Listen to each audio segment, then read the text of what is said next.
Bonjour Sandrine Daoud. Alors la semaine du cœur de la Ligue cardiologique belge, qui organise cette opération comme chaque année au mois de septembre, attire l'attention aujourd'hui sur l'AVC. Pourquoi sensibiliser particulièrement à l'AVC cette année? Alors, on a choisi cette année de parler de l'AVC parce que c'est une maladie encore très répandue, qui est facilement reconnaissable. Et c'est vrai que suite au confinement, au coronavirus, on a parlé énormément de coronavirus de manière tout à fait normale.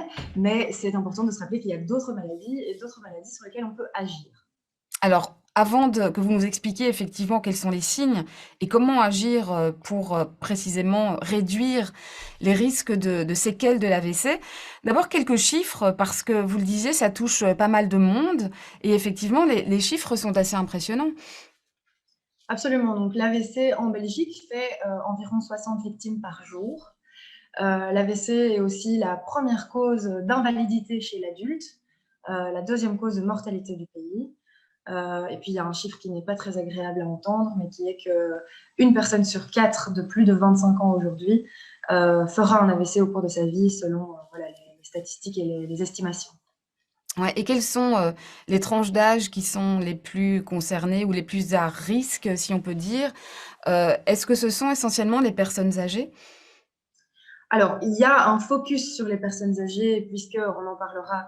Les facteurs de risque de l'AVC sont parfois acquis tout au long de la vie. Donc, plus on vieillit, plus on acquiert ces facteurs de risque-là. Mais pas seulement. Donc, dès 40, 50 ans, on peut malheureusement être touché par un AVC. Donc, il faut aller régulièrement faire des checks et vérifier qu'on n'est pas à risque. Alors AVC, on va peut-être le rappeler quand même, c'est l'accident vasculaire cérébral. De quoi s'agit-il exactement? Alors, pour faire un petit cours de sciences très simple et très simplifié, il s'agit d'une artère du cerveau qui va se rompre ou se boucher. Et donc, en fait, le sang qui est censé passer par le cerveau ne va plus arriver à un certain endroit. Et donc, il y a une partie du cerveau qui va plus être irriguée, et donc, il y a certaines choses que vous n'allez plus savoir faire. Voilà. Ouais, et alors surtout comment ça se manifeste? Parce que ça va très très vite en fait l'AVC. Alors, du coup, puisque c'est une partie du cerveau qui d'un coup ne va plus être irriguée, les symptômes vont effectivement être très brutaux. Et alors, il y a des symptômes très reconnaissables. Donc, ceux qu'on reconnaît le plus facilement sont le visage, le bas du visage, pas l'entièreté du visage, le bas du visage qui va tomber d'un seul côté. Donc, on va avoir une bouche un peu de travers, à gauche ou à droite. On va avoir une paralysie ou une faiblesse très très brutale dans un membre, donc ça peut être un bras ou une jambe qu'on ne va plus savoir lever, on va plus savoir l'utiliser de manière normale. Et puis il y a des troubles de la parole aussi qui sont très très caractéristiques, donc c'est soit une difficulté à articuler ou bien à trouver le mot juste pour parler de quelque chose. Mais ce qui est important, c'est que c'est très brutal.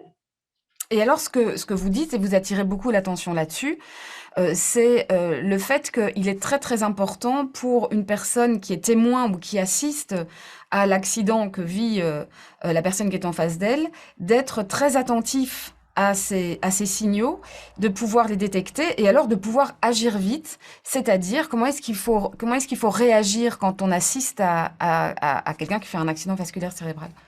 Alors, il y a une seule réaction à avoir, c'est appeler le 112. Donc, même si vous soupçonnez un potentiel AVC, vous n'êtes pas sûr, c'est pas grave, ils sont là pour ça. Vous les appelez et ils vont vous aider directement par téléphone. Donc, le 112. Parce que c'est important de réagir vite. Et pourquoi? Parce que si on réagit vite, on réduit les risques d'avoir des séquelles après. Absolument. Donc, on augmente ses chances de survie, hein, déjà, ça c'est important de le dire. Il y a quand même beaucoup de gens qui ne survivent pas. Et puis, dans la survie, on augmente ses chances d'avoir un minimum de séquelles ou même pas de séquelles du tout, puisque l'idée, c'est d'essayer de débloquer et de réirriguer ce cerveau le plus rapidement possible pour que les cellules, le tissu cérébral se remettent en route le plus rapidement possible.